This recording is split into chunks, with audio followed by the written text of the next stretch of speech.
Joining us on this episode is a makeup artist and special effects wizard whose work could be seen in features like John Dies at the End, TUSK, and Paper Street Pictures' horror western feature The Pale Door. She's also an independent filmmaker and producer herself and frequent collaborator with Paper Street Pictures. She is Beki Ingram. Becky, thank you so much for being on the program with us. Thank you so much for having me. I really think this is going to be an exciting interview. Well, that remains to be seen. That's going to be on you. No, I'm kidding. So ominous, Sean. No, Becky is a very interesting human being. I have no doubt in my mind that she will not make it so. So one of the things we like to do, Becky, it's going to be weird with two Beckys, but we'll make it work. We like to start off by asking our guests what gave them the bug initially. Like with you, was it a friend or family member in the business? Was it a movie or a show or a piece of pop culture that got you hooked? It's like movies or like wanting to make movies? So wanting to make them. Oh, okay.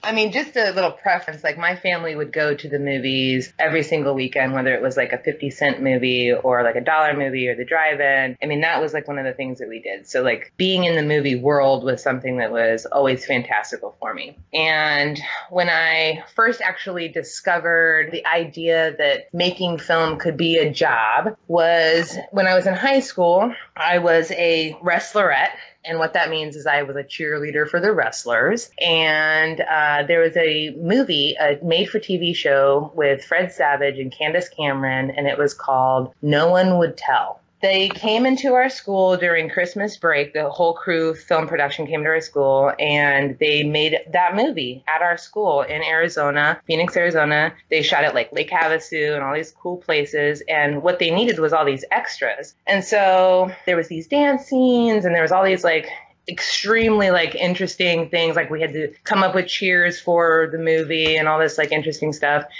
And, like I was sitting in the extras holding, playing Uno with a couple of my friends. And I looked over and the makeup artists were processing people through for this dance scene. And so they had to put mascara on people, blush on people, and like this hot red lipstick. And it was my turn to go in the chair, and I got into the chair and I started expressing my interest in doing makeup and that I was an artist to the makeup artist. And they gave me a little makeup palette with some red lipstick on it and some mascara and a makeup wand. And they had me stand right next to them and help process through some of my classmates, like the other wrestlerettes in the group. And at that moment, I was like, what? This is a job? Like, you're getting paid to do this? That's amazing. And then I kind of discredited it as I was never like, I just thought that that's some sort of like fantasy job that like people don't really get.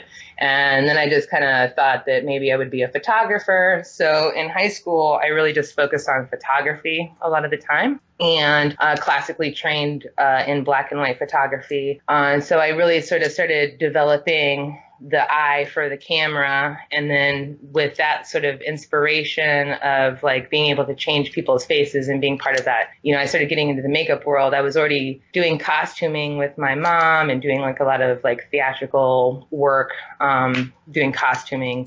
So that sort of world was already there. But so then working with that, No One Would Tell with that film sort of got me inspired. And then I just started doing my own little photo shoots, just being inspired from that. But I really didn't actually understand that could be a job until 2004, when I was working with a small artist collective of people. And there were these flyers all over OSU campus. And one of my friends, Sandy Nelson, who was going to school at OSU, had got this flyer, and the flyer said that they were looking for crew members. And so we got 4 of our art friends together, and we went down to this meeting, and we were like, artist late, like 2 hours late to the meeting. And there was one table left, and they were looking for an art team, and we come in looking like artists. And they're like, please say that you're an art team. And like, we are an art team. And they're like, you're hired. And so at OSU,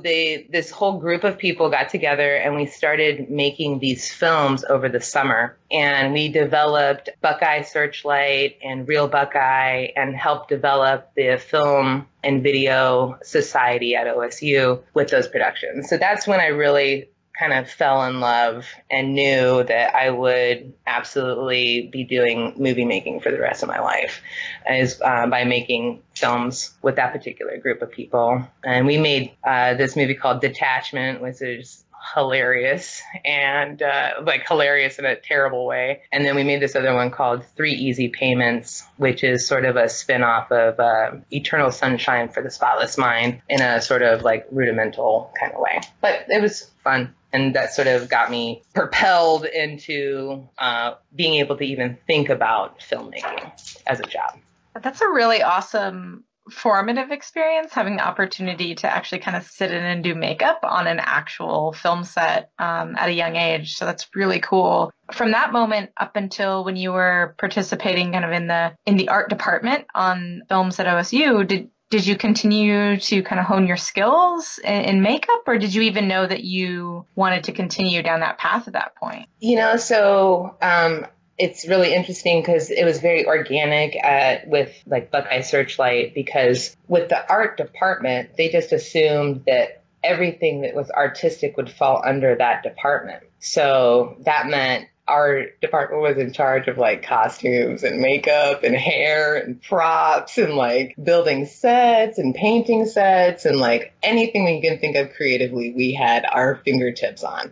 And no one else in the group was very interested in the makeup. And so it ended up kind of always falling in my world, which was fine. And we had another friend who was helping us out, but she, wasn't really like her full interest. So it wasn't something that she was just kind of having fun with the thing versus like me. I was like, that doesn't look like a 2-day-old bruise, So yeah, I mean, I thought that with the OSU experience that I would end up being a production designer and working in the art world. And when I started working more collectively with the idea of being able to do anatomy and recreate different anatomical effects, that's when I started really getting kind of interested in that. And while I was at OSU, one of the projects, like a side project that we all started creating, was a project called The Dark Divide, which was a Bigfoot project.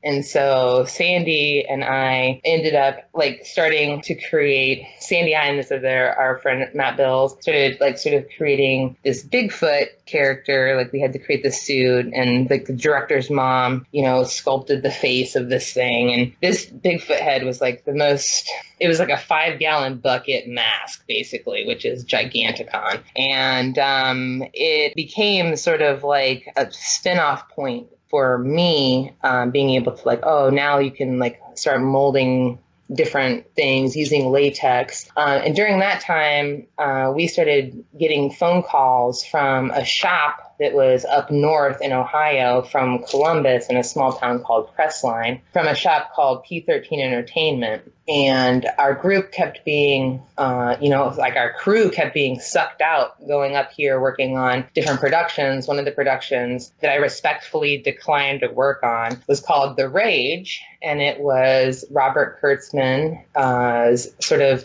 initial movie that he made when he came back into Ohio. And at the time I was making the Bigfoot film. So I was like, Pasha, I'm fine. I'm working on my Bigfoot film. And he was like, okay. So I later on found out, who Robert Kurtzman was, and was like floored that I declined him. But then I was able in 2007 to jump on a movie called The Dead Matter, which is directed by Ed Douglas, who is a composer for Midnight Syndicate. And I was basically invited to come back up and work at the shop, at Robert Kurtzman's shop. And he wasn't there at the time. He was in New Mexico working on some films. And I had, at that point in time, had lots of fine arts experience, mold making, etc. And my job was basically to come in as an art intern at his shop. And so I just started making molds and just learning and absorbing. They were like, can you sew? I said, yes. Like anything that they asked me if I could do, I always said, yes, I could do. So I went from each department in that shop from 2007 until 2017, like pretty solid time working at that particular shop. So that was basically in 2007 is when I shifted from some sort of weird hobbyist filmmaker into a professional filmmaker with Robert Kurtzman. That's amazing. And it must have been that's like your film school, if you will, or your makeup school, right? It's like working at with Robert Kurtzman of KNB fame, of course. Yeah. Was there you said you kind of bounced around and learned everything you could. Was there an aspect of makeup and special effects that's like your favorite, like one you prefer over another, or you love every kind of facet of it? Well, when I first went into the shop, I was a sort of a lab rat, and I was in the shop a lot. I didn't have just my own personal on-set experience. I didn't really have any like real makeup experience. And at that time, he had a full functioning effects shop. So I thought still at that time that I would be a production designer, so there was no doubt in my mind that I would still be like doing production work and all of that. So I guess it was like really on the Dead Matter, because I was in the art department for the Dead Matter. There was one day where we had to puppet like this. Oh, so in the movie, there's this spell, and it's making all the dead things come alive, right? So some of the dead things in the movie are roadkill. And one of the pieces of roadkill is like this fox. And so they needed an extra puppeteer. And I was like, I think I can wiggle a stick and lay on the ground. So I did it, and I was like, oh my God, this is amazing. So then I was like, okay, well, that's cool. And being a puppeteer is also another prestigious sort of job that you can have within the industry. So I was like, oh yeah, I really, making puppets and being a puppeteer and an animator and in that kind of way has always been very interesting to me. So then that sort of got my juices interested in a different way. And then a few days later, they had another scene where there was like a cemetery and all these zombies were coming up out of the cemetery. And I mean, there was lots and lots of people there, and they were like, you should come over and help us do the zombies. And again, I hadn't really done a lot of makeup at that point in time, and they hand me everything as though I have done a million makeups like they have. And without question, I was able to just intuitively do these makeups, and it just felt very good and very right. And that sort of gave me the empowerment to want to even focus away from being in the production design world and start to kind of focus in on the human aspect of it. And because I am like through and through a true artist, like I bleed art all the time, the idea of using a human as a canvas became an obsessive creation for me. So not was I able to create like a Bigfoot now, but I was now able to create aliens and zombies and all these crazy things, whatever I could imagine, which is outrageous. So anything I could imagine, I could now create. And I think that's what really made me shift from the production design world, where I would be creating environments, into the makeup world, where I would then be using a human, a living canvas as my piece of art. Wow. I didn't even think about, we were talking with you, I didn't even think about all the other elements of artistry involved in the effects world, like puppeteering. So you really are kind of a Jill of all trades, it sounds like. Yes. And I imagine that versatility is so important, especially on indie film sets where things go wrong left and right. Yeah. Can you think of a time where maybe you had to pull out kind of like an unexpected skill and, kind of use it to kind of save the day, so to speak? I think that's why you hire me on your sets. I am the master of pulling things off. I mean, I've been trained by Robert Kurtzman and, David Greathouse, and I've been trained by just countless amounts of great, fabulous, in the moment, doesn't matter what goes on, we're going to make this effect work kind of people. A group of people that actually truly believe that practical effects are the way to go. So there are always problems when it comes to doing an effect. It could be everything. Okay, so let's think.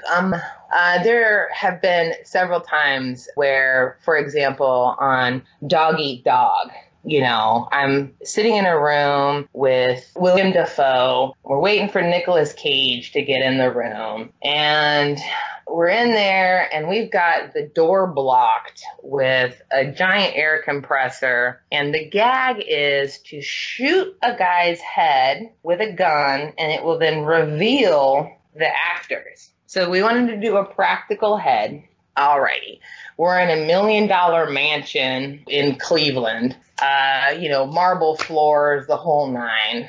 We've got the compressor. It's going great. We're going to do this reveal. And, it's people keep asking, where's the blood going to go? Where's the blood going to go? That's like the number one question. Where's the blood going to go? And the answer is the blood is going to go everywhere. Okay. We have an air compressor full of blood. Okay. So it will go on everything and anything. So then we do the gag and we get, it's coming up to lunchtime. And, of course, that's the other problem that SFX always has is that they push it to the end of the very last second. So you have no time to do anything.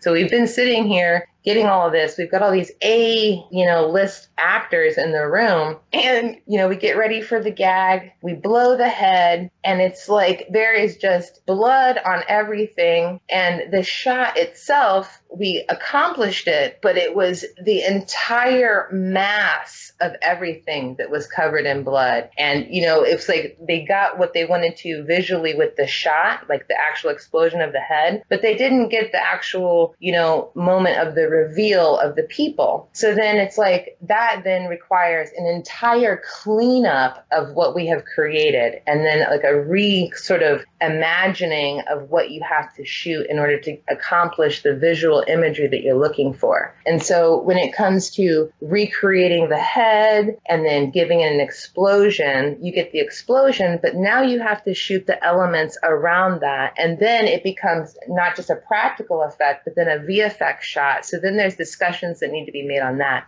And that can not only be like time consuming, but it can also be monetarily an issue for production. And so you have to be able to be strong enough to have resolution for the problems that are being created, even though there was going to be a problem, whether it be the blood or the gag didn't work or we ran out of time, whatever it is, you have to be able to just move quickly with the next sort of option. Like you already have to be into plan E, even though you didn't even know if plan A, B, or C, or D were going to work, I mean, that's one example, but every single set there is, we're working on Shark Lake with Dolph Lundgren. We've got a giant 400-pound shark in the water and, your pneumatics go out. What are you going to do? Now you got to shake the shark in the water and make it work, I mean, that's just how that goes. You're sitting there and you've spent 2.5 hours putting a blood rig on someone's arm. And the gag is that this guy's going to cut his arm open and he's going to start bleeding. Well, you know what happened? Your tube got blocked. And then he just all of a sudden had this giant hematoma,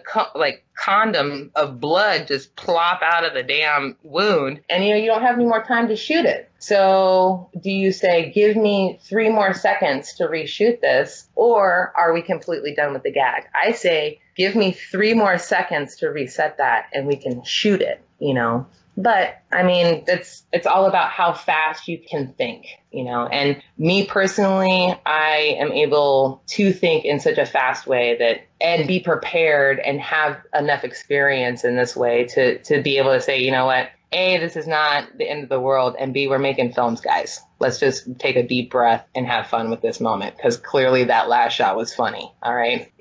No, every set needs people like you exactly for that reason. And I'm sure based on just between art and effects departments, you guys have multiple stories per shoot, like you're talking about, where you did have to save the day. I mean, I've seen you do it in person, so on Camera Obscura. Oh, I mean, yeah, I didn't even talk about Camera Obscura. I mean, that was just shoot. Camera Obscura was definitely a challenging show just simply because it was just one kill after another, after another, after another, and then recreating the kill with different people. I mean, it wasn't necessarily a moment of, oh my God, what am I going to do? It's, yeah, we can do that. I just need 30 minutes to go recreate something and get this wound made. And my material takes exactly 30 minutes to set. So I need 45 minutes to actually run the piece, So, yeah. Well, based on everything you're talking about, I have to ask you, is there to date an effect or a creature that has made it on screen that you might be most proud of? Something that came out really as good as you hoped it would and looks really gnarly on screen? Yeah, I mean, obviously, I'm extremely proud of the Pale Door. The witches all look so good. I'm very, very proud of that. That was a phenomenal feat and challenge. And just the idea that with the materials that we used and how they turned out, it is really very surprising and makes me feel really good about it. And I mean, that's like one of the more recent things.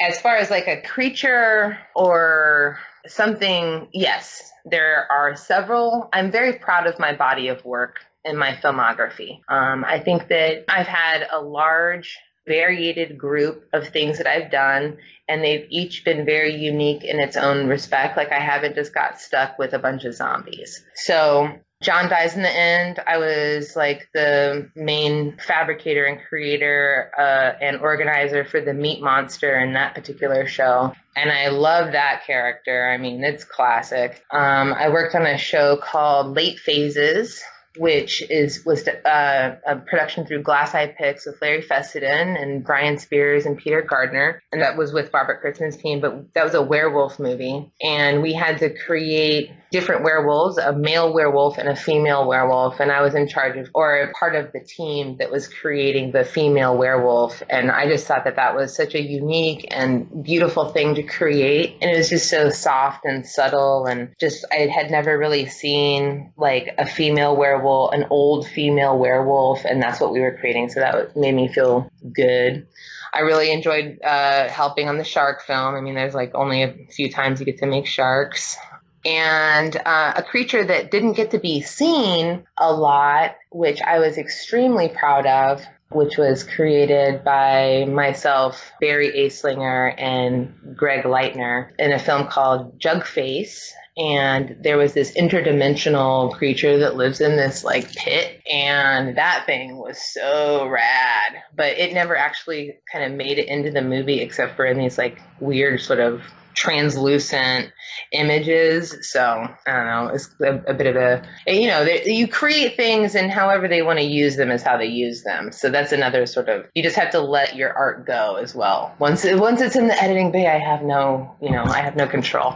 So yeah, I mean, I'm very proud of all the different things that I've done. There's not been really, even if it's like a really not something that like the whole movie might not be something that I'm like really proud of, there are elements within the movie that I've done that I'm like, now that's cool. You know, if nothing else, fast forward to that point, you know. Yeah, I'm a 80s slasher fan myself, so there's plenty of them that I'm really just watching just for the good gore effects, and you're like, the rest of the movie's all right. But it's always awesome when everything pays off with the sound and editing and color grading and all of that. So it must be really satisfying. And I wanted to go back and talk about the Pale Door a little bit. And yeah, I'm not surprised you mentioned that because the witch design is so cool. And there's been a lot of praise for your work in that film. And even when the trailer dropped, people were like, oh, those witches look really cool. So has it been fun seeing how people react to the design in the Pale Door? Yes.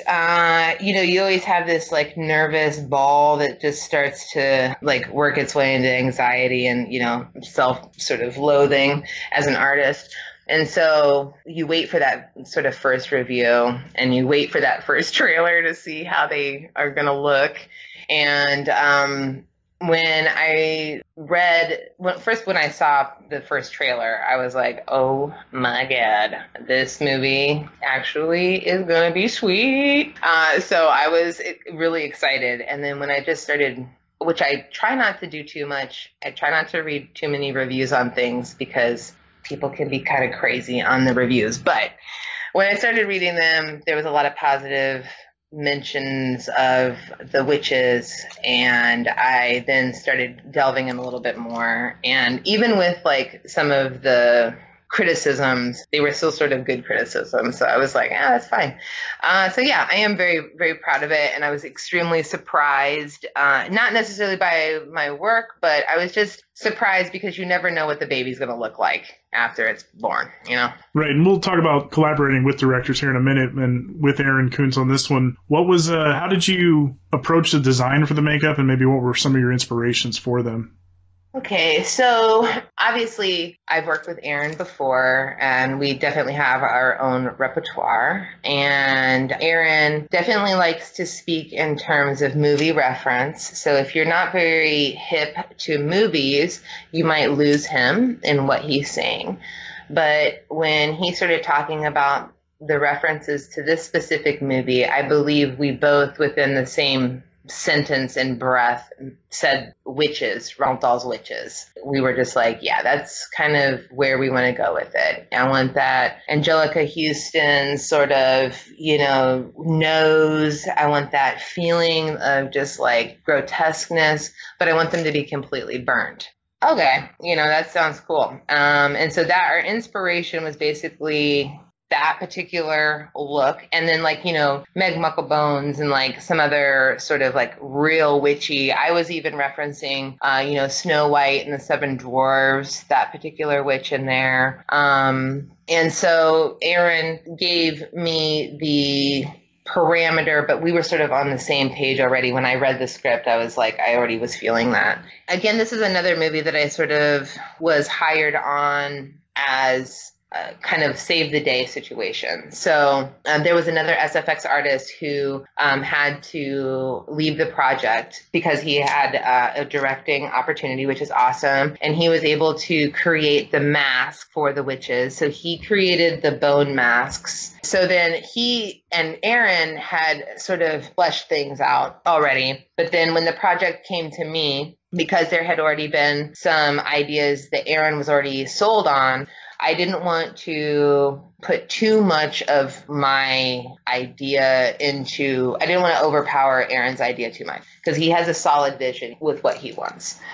But then I started, talking. So the film was created through Great House Productions with David Greathouse. And David Greathouse was one of the main sculptors with me on creating the faces of the witches. And he was the on-set key prosthetic makeup artist because I was doing all the beauty and hair for the show. So I couldn't be fully involved with actual application days of the witches, which was also very interesting dynamic. Okay, so then after we started designing them and coming up with them, the sculptures, when you start talking about an idea and then sculpting the idea, and then with the burnt look of them, we sculpted in we made 5 different witch faces. Because there was supposed to be, X amount of witches, but Aaron wanted them to be interchangeable with one another. So he didn't want it to feel like, he wanted it to feel like the same witch could be in one place. Or was that the same witch? I can't really tell. So the 5 faces that we created, we could then augment with out-of-kit makeup once we were on set. So then that whole process began. Initially, when we had started talking, we had thought that there was going to be burnt costumes that would be provided through the costume department. And then through a few production meetings initially. So we had very little time to work on this. Because this was already in full-fledged production, pre-pro, there was already another artist coming to do all this stuff that was unable to do it. Then when I got hired, there was maybe 2 weeks to create everything that we needed before the shoot. And so we needed 25 witch faces and we needed all this stuff. So that another reason why we created so many faces is so that we could do bulk runs of things and get mass amounts of things done. Well, there had been costume ideas so that we knew we weren't going to be doing full body makeup, so we didn't need to create bodysuits or anything. But we thought maybe there would be some hand work or, some arm work. The costume would cover some of the bodies. So through our production meetings, we find out that there had been some type of interesting miscommunication where there actually was no costuming available for the witches. So then this became not just faces and hands and legs. This became full burn head to toe makeups on these witches, which then was a very interesting situation because we had only prepared for a certain amount of makeup to be done on certain amount of people under the budget restraints in which we had. So no problem. Again, like I was talking about, just if this is a problem, I'll solve it. So we're in Guthrie, Oklahoma, and Guthrie, Oklahoma Oklahoma in general is definitely not what I would consider to be a giant hub of place in which you could get all of the SFX supplies that you would need. So we can't find glue. my team, we can't find makeup. We can't find the things that we need. And we need this stuff tomorrow because, the witches shoot tomorrow, basically. So we come up with some really interesting ways to create some burn makeups. And what we ended up doing was getting like skin safe tempera paint and in black and reds. And we ended up getting different types of plastic, from plastic bags to cellophane. And we would do layers of glue and latex and different types of bag, and then paint over top of it to create this sort of shiny and not shiny look all over their bodies.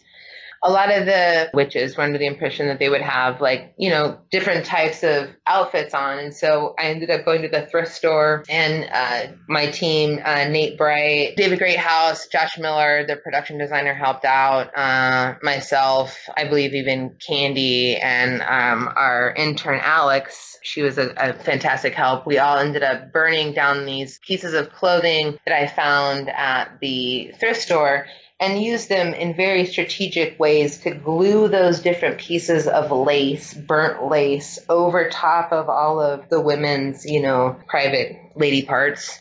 And really just tried to make everybody feel like they were fully covered, in burn makeups. So on the faces, we ended up using foam latex cowls and face prosthetics, and different burn makeups. And then for the body, we had different variated foam latex burns that we would use, mixed in with different pieces of plastic bag that has been glued to look like bubbling and peeling flesh. And then under that would be different colors of red and black. Yeah, and then we did that on like 40 people, or 40 times at least, throughout the course of the show. It took about 4 hours. Well, they only gave us 4 hours to process the witches. So we just would chunk through them as fast as we could, as nice as you can, because you have people in very vulnerable situations, being that news. So you want to give people the privacy and the comfortability with themselves and with you as the artist while that's going down, which is all part of that dynamic of the makeup, and understanding how to actually do it. Trust me when I say it paid off, as the reviews have said. And I will correct one thing about a few reviews. They did mention that some of the witches were CGI, and that is untrue. It was a point of pride on Becky and director Aaron Kuntz's part that they were all practical MFX. Even the ones crawling on the ceiling were done via plate shots. So that's correct. You lazy reviewers can eat it. Yeah, and actually that was really something that I was kind of firm about as well, is like the practical, how much of this will be CG and how much of this will be practical. And when Aaron and I were discussing it, we wanted 100% practical. Like the fire is practical, the witches are practical, every splatter of blood you see in that movie is practical. And beyond just the grimy burnt witches, you also prettied up a lot of cowboy actors. How was it working with the non-burnt actors as well?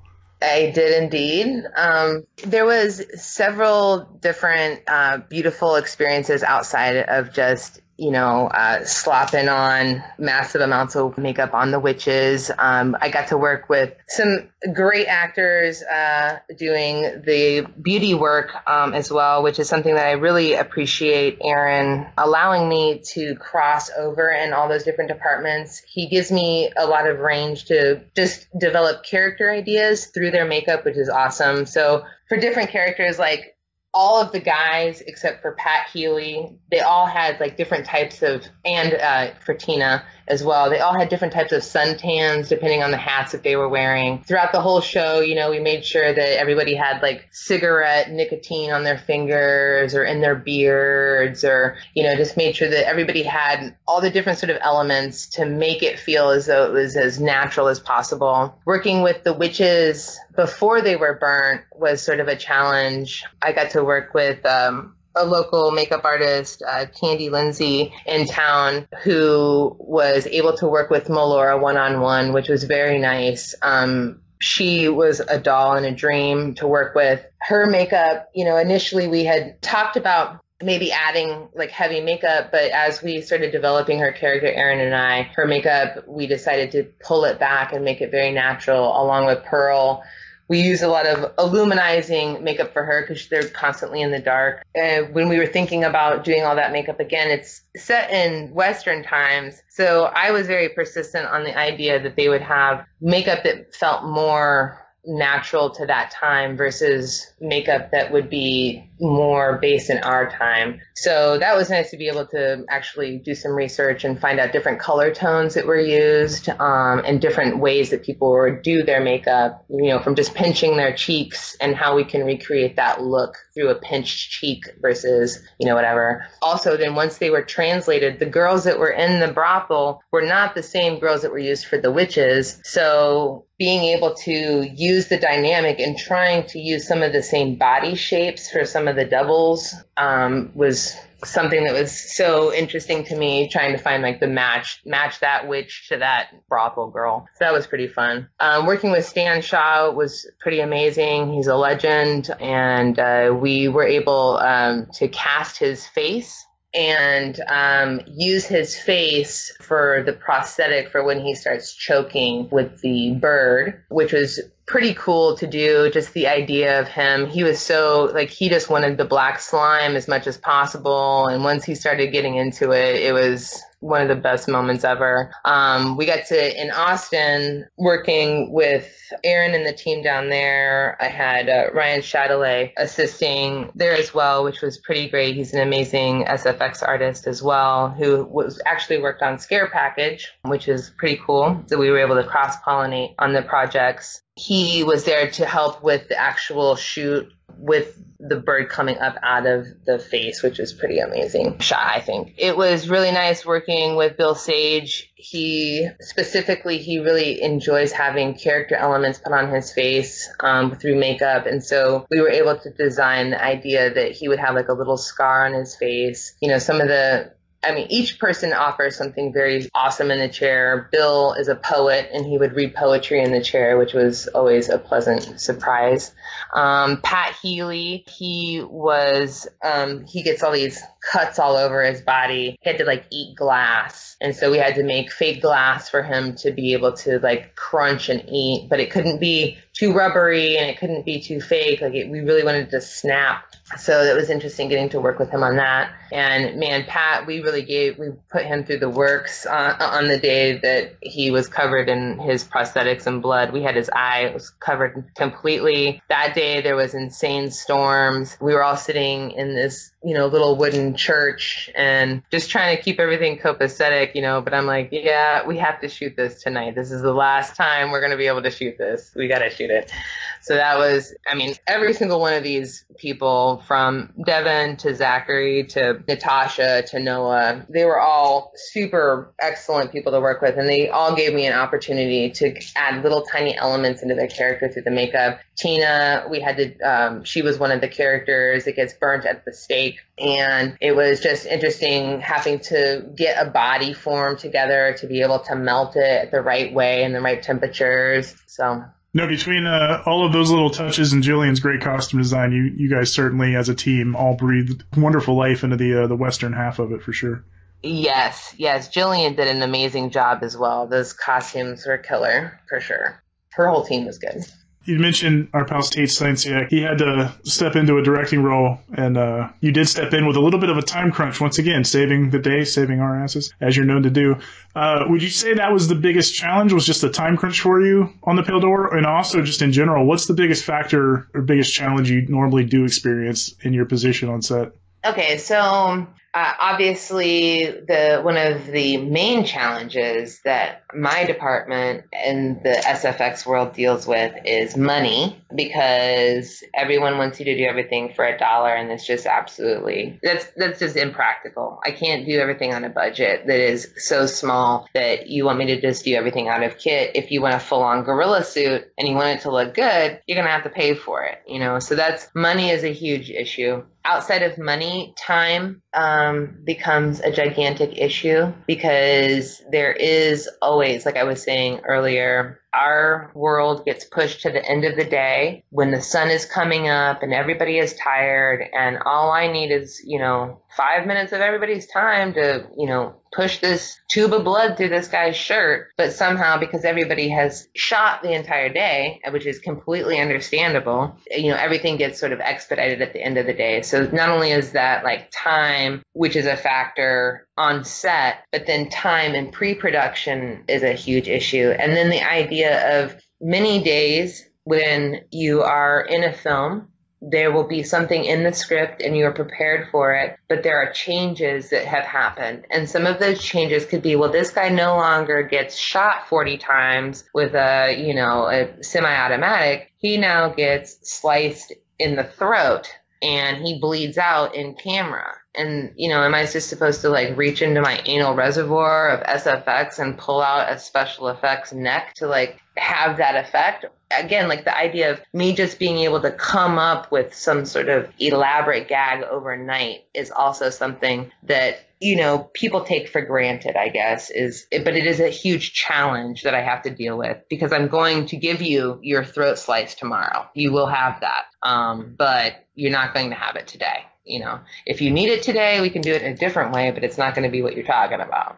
Because we were prepared for the semi-automatic shotgun. And when you have a good team of people, if they tell you early enough in the day that they're going to change an effect, then you can work on it and have that effect ready for when they need it. But if it's just me on set doing hair, makeup, and effects, there's going to be no way I have time to do that and or the resources or the capability to be able to do that. Other challenges that you have that I deal with are just a lot of ego and people just not being able to say things like, oh, we'll just fix that in post. We'll just get that blood gag in post, or, a stunt team coming in and not understanding that in the middle of the fight, he's supposed to have his jaw ripped off. So we need to figure out how I'm going to fit this jaw rip off into this fight. And then sometimes the stunt guys will just say, it's not really needed. And then they'll talk the director into not needing your effect. And so then the production is paid for something and you're prepared for it, but then you don't get to do it, and so that's a huge challenge that you have to deal with, like with your own personal, like not just your ego, but just like, do you fight for that? Or do you say, I guess this is better for the production, Yeah, I think that's familiar for a lot of departments, all the different compromises, and usually does come down to time and money, but I can definitely see how the makeup and effects department can be really dramatically impacted because, those are often the things that get cut or, as you said, reserved for the end of the day because they don't want to clean up the set again after all the blood has been sprayed.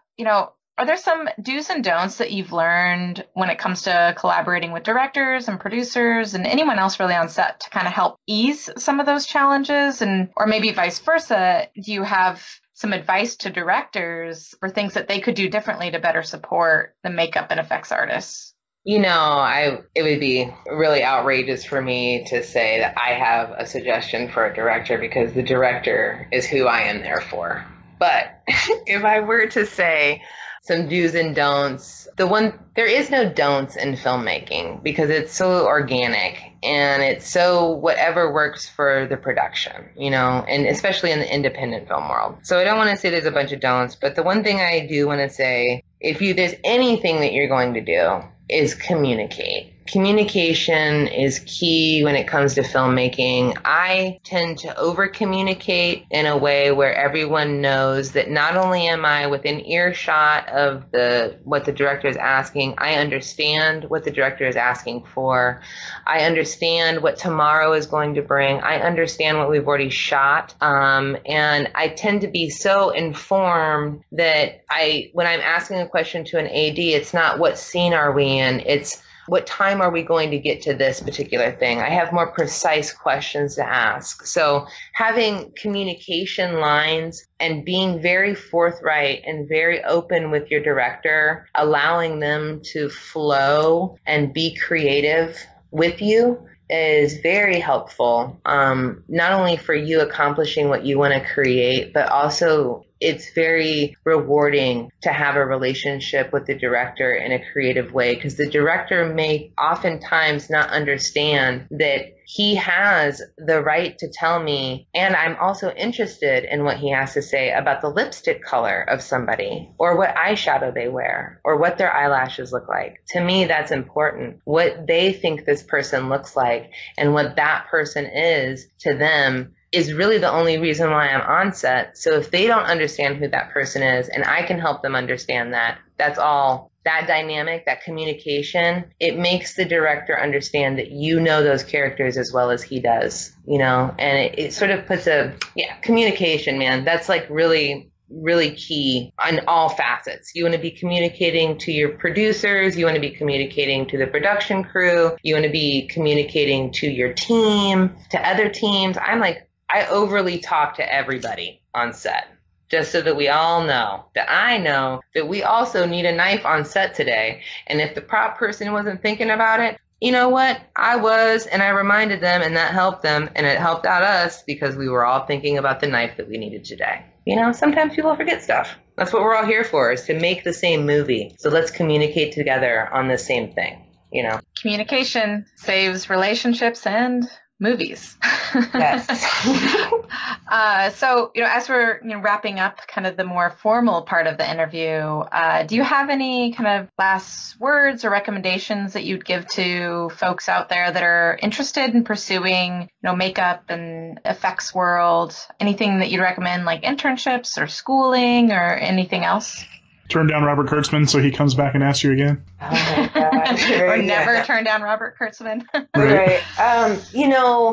I say my path was my path, but it's not the same for everybody. So I am a self-motivated person that is able to educate myself and am excited about learning new things. So if you are going to be a makeup effects artist, the one thing that I recommend you do is just start educating yourself.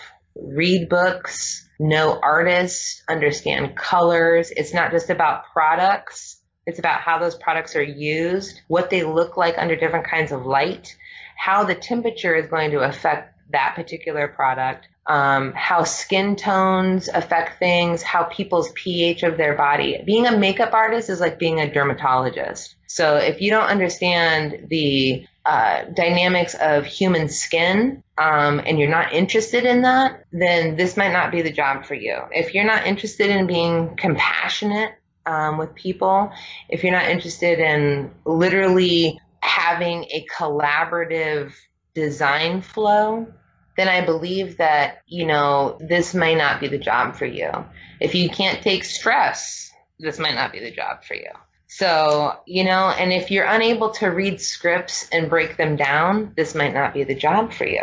There's a lot of very, very hard things to do outside of just applying makeup to someone's face. So before you think that you're going to be a makeup artist, my, recommendation is to read plenty of books, to educate yourself, and to literally, if you feel that you can't educate yourself, there are plenty of makeup schools out there for you, but nobody is going to teach you how to be a makeup artist unless you take the time to actually learn yourself, and put yourself in situations in which you're going to learn that.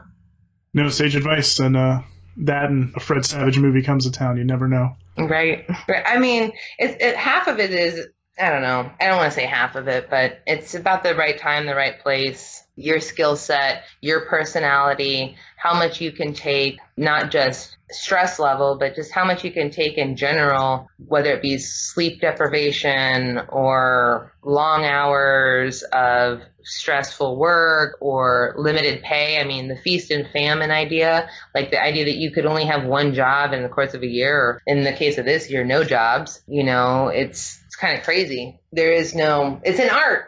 you know? No, and you're right. It takes some constitution for sure. Mm-hmm. That's one of the things I always get angry when people say, well, that guy's very lucky. Like, yes, timing and breaks factor into a lot of people's success. Absolutely. There's no doubt. As is, sometimes it's the people you know. But when people say someone's lucky, it's dismissing a lot of hard work, a lot of due diligence they did to get there. So, like, it's always a combination of all of it. So, yeah, I think that's good advice to dig in first, see if it's your bag in many ways. Yeah.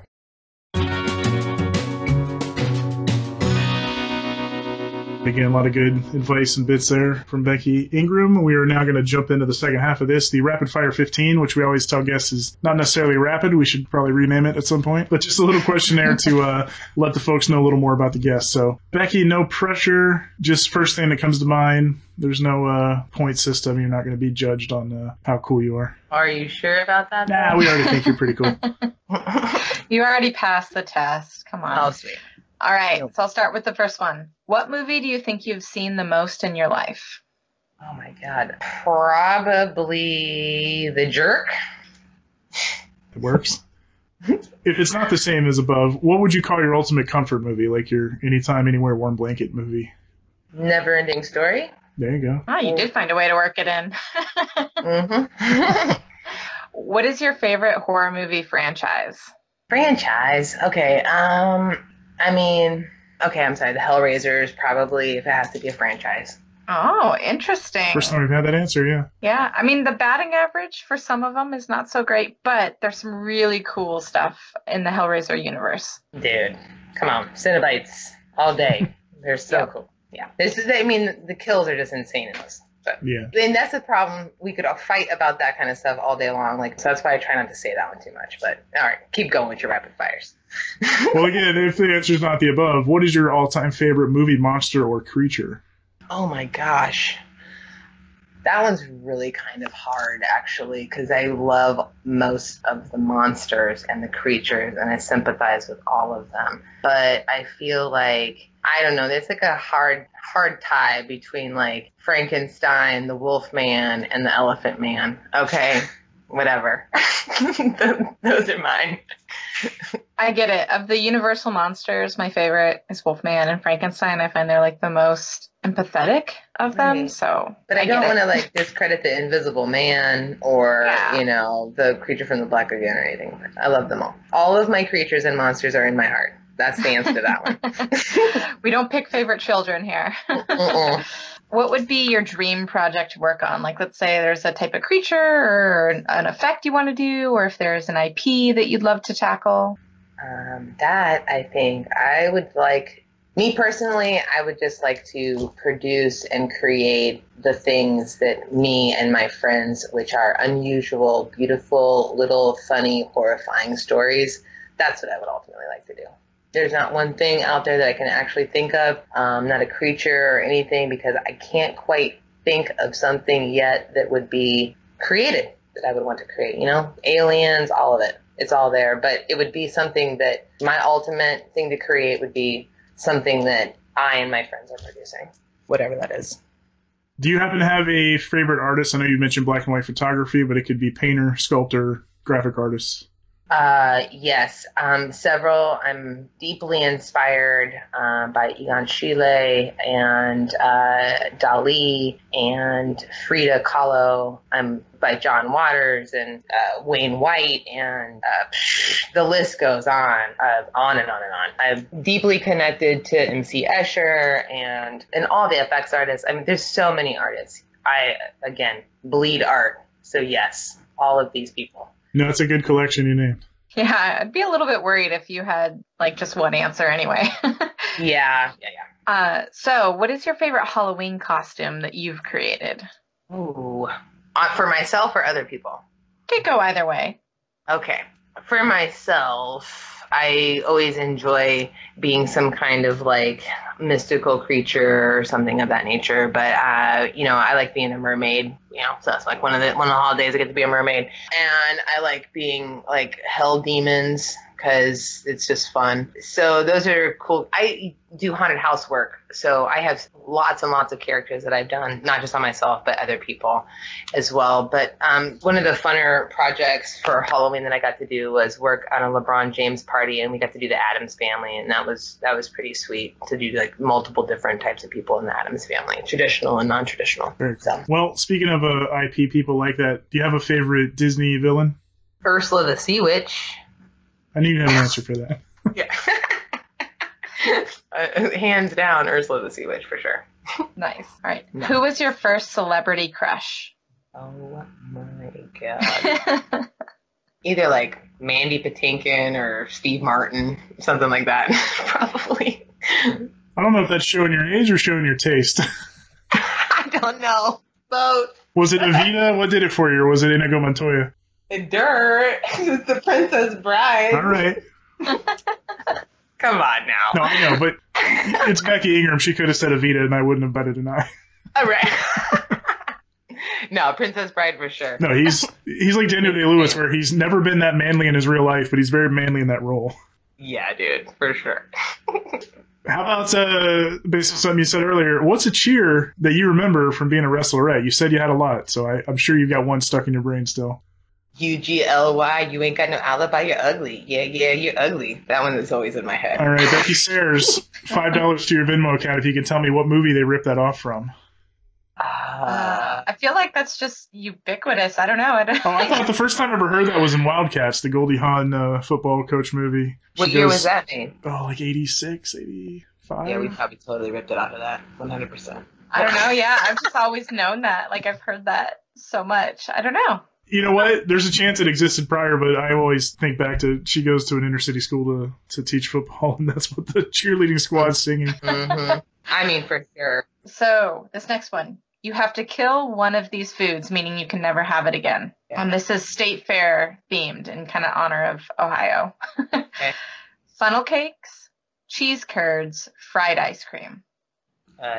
Probably funnel cakes, which is sad that I would never have one again. But I'd probably choose the same, I think.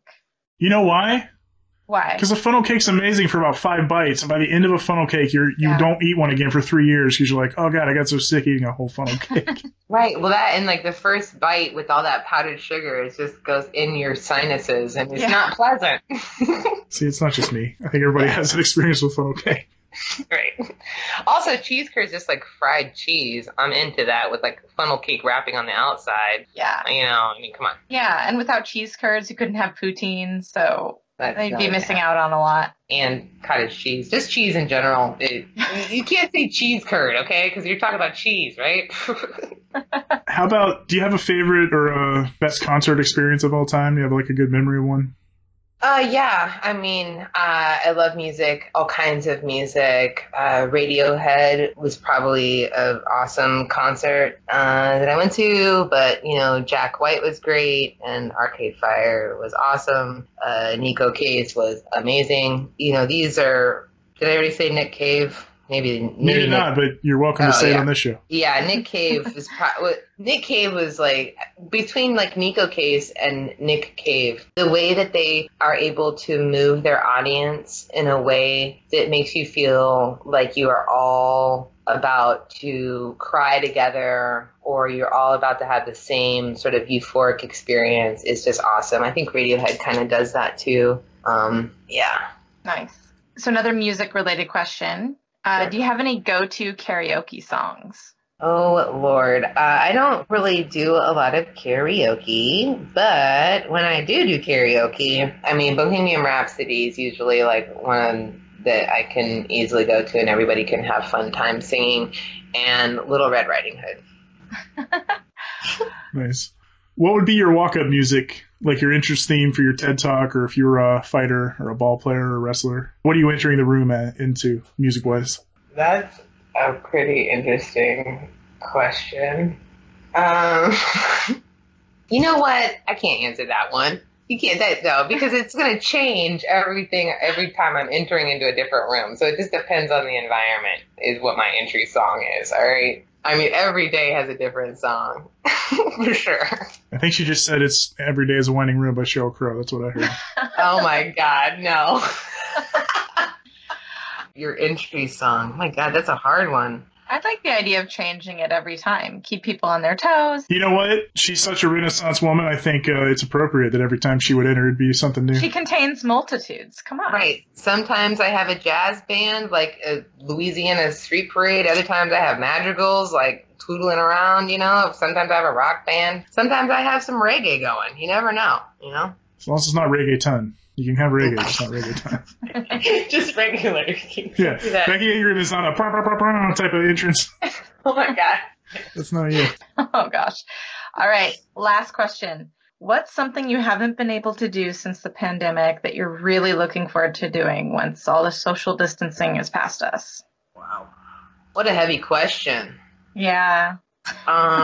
Well, obviously I travel a lot and I would love to travel, and I would love to be able to travel to Holland to see my mom. But I'd also like to be able to travel and see my friends that live in different states, and my brother as well that lives in a different state. I'd like to be able to, hug my friends again and have a big ass party with them.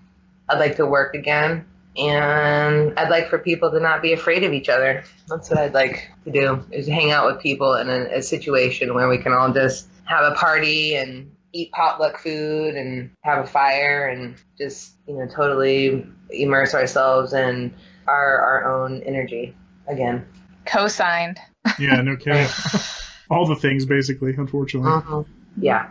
Go to the grocery without fear. I mean, there's so many things. Go to the thrift store. There are like a million things that I used to take for granted that, I no longer do. Like just even walking at the park or going camping or going and getting gas at the gas station.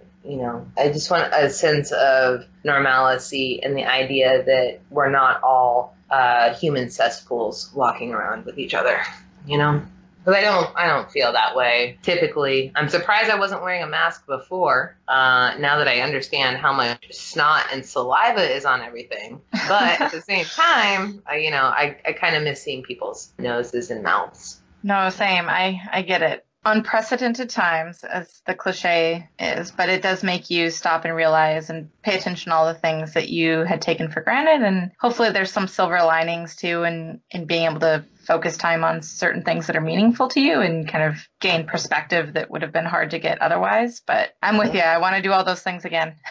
Yeah. I'm never going to wish for the world to slow down ever again, Yeah. So I know, there hasn't been much going on in 2020 by way of work, but do you have anything that you're looking forward to maybe next year once it's safe to get back on set again? Do you have some projects coming up that were maybe put on hold that you're going to get back to that you can share at least? For sure.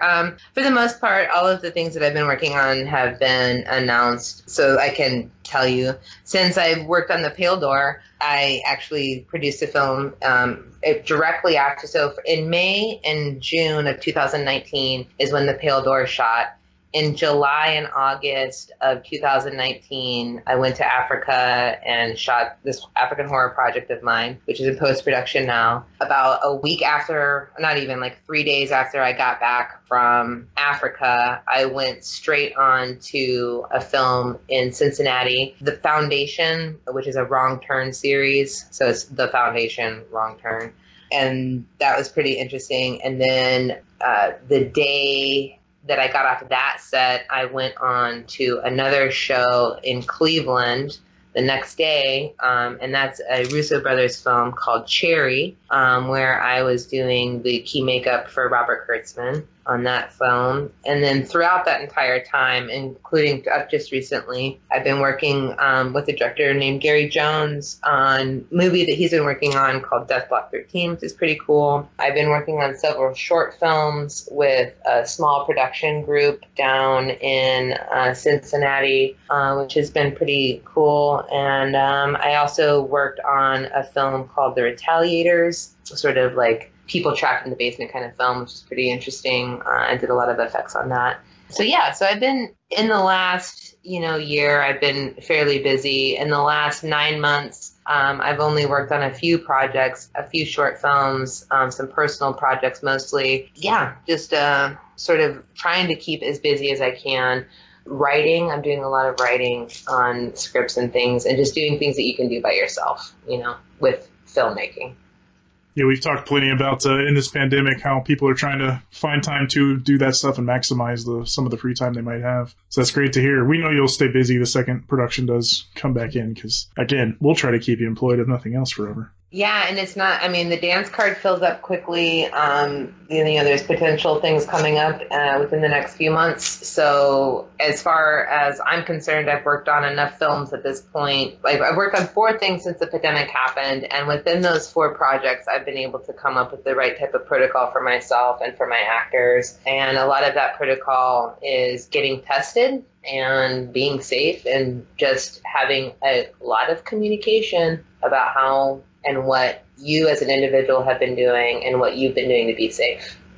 That's really what this is going to entail for us to open back up. It's just a lot of talking about what you do after work and, did you quarantine yourself? And are we all going to get sick from your behavior?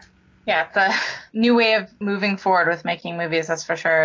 And every industry is dealing with their own version of it. Yes. Yeah, so where can people find you online if they want to follow you on social media, or you have a website that you'd like to direct people to? You can find me on most of the social platforms. I don't very often tweet, but Facebook and Instagram, when you go on there and you find my pages, you are talking to me, so that you can find me there. And I do encourage anybody to go and check out my website, which is really easy to remember. It's BekiIngram.com. Yep, Beki spelled Beki, Ingram with no H's. We'll direct that to you guys in the show notes at paperstreetpodcast.com. Make sure you can find her there. We appreciate the time, Beki. And again, you said you'd be interesting. I have seen zero evidence of that. No, I'm kidding. You've been you lived up to your reputation, and we do appreciate the time for sure. Thank you for answering the questions with us. Thanks for giving people some good advice and some good tips on how to go about it if they want to. And again, we love your work, and we hope to keep collaborating with you for the foreseeable future.